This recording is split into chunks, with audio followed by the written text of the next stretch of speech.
Hi everyone, welcome back to TerraTern. Today I would like to talk about two sections of the IELTS listening test that can be especially tricky. That is multiple choice questions and map labeling. Both of these tasks challenge not just your listening ability but also your ability to think fast and stay focused. But with the right strategies, you can navigate them successfully and boost your score. Let's begin with a multiple choice question. Now, these are tricky because all the options might sound right at first, but there's always a catch. So how do you avoid falling into the trap of distractor? The first thing you must do is read the question carefully before the recording starts. This is just about reading but about focusing on the keywords, the name, dates, or the specific phrases. This will give you a clue about what to listen for. Then when the audio begins, don't rush to select the first option you hear. Sometimes the wrong answer will be mentioned first to distract you. But if you wait and listen patiently, the speaker will often correct or clarify the information. So don't be too eager to tick a box. Listen to the full statement. Another crucial thing is to remember that the speaker may use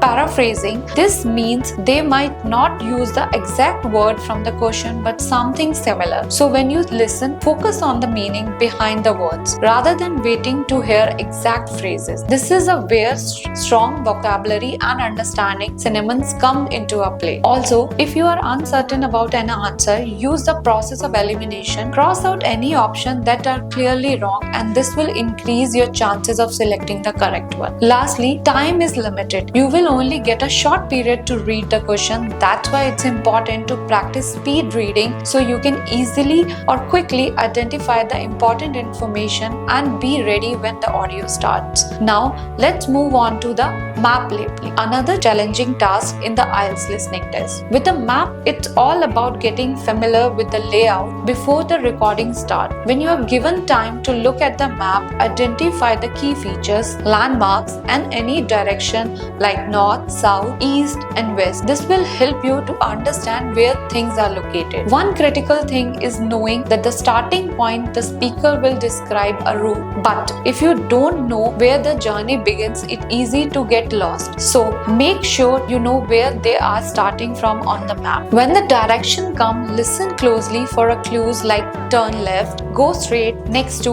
or opposite. These phrases are your guide and they will help you to track the movement on the map. You have to mentally follow the speaker direction as they talk, visualizing the route in your mind. Sometimes the speaker will give a direction in a sequence using words like next, then, or after that. This can help you follow along step by step, but remember, if you miss something, don't panic, stay calm and try to re-engage with the next piece of information. Another thing that will help you is practicing map labeling with a variety of layouts. The more you get used to the different types of map, whether it's a campus, park, or city plan, the better you will be at understanding them under exam conditions. In both MCQ and map labeling, the key is practice, practice, and more practice. The more familiar you are with these tasks, the better you will become at handling them even under pressure. In the end, by mastering these strategies, reading carefully, listening patiently,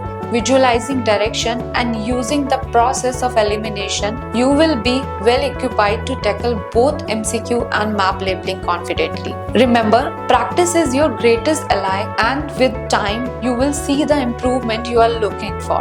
Ready to take the next step toward your dream career abroad? Get a free consultation today. Simply fill out the form. Link is in the description and pinned comments below. Don't miss this opportunity to get an expert advice tailored just for you. Thank you for watching. If you found this video helpful, don't forget to like, share, and subscribe to TerraTern for more tips on achieving your goals abroad. See you in the next video.